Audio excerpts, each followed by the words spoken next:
Okay, sinabi niya dito, beads is blind. Means if you use the rosary or if you become a Catholic, you become blind for what happened here, what happened or what the truth in here in this world. So yeah, beads is blind. I hope it's not happening, and Cotabateños be blessed for what happening right now.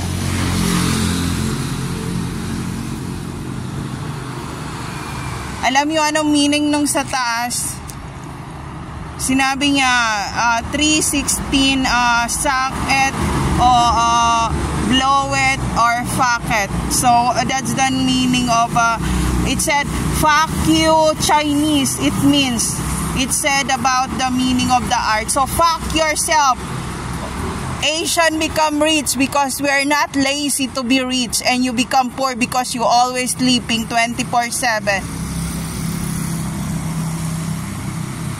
Fuck your ego, free Chino.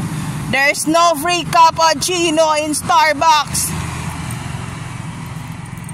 Okay, there's no safe place to all targeted individual out there. Take care always, everyone. So this is the twins. The twins gangsta. The Caballero Cartel of Mexico, Spanish.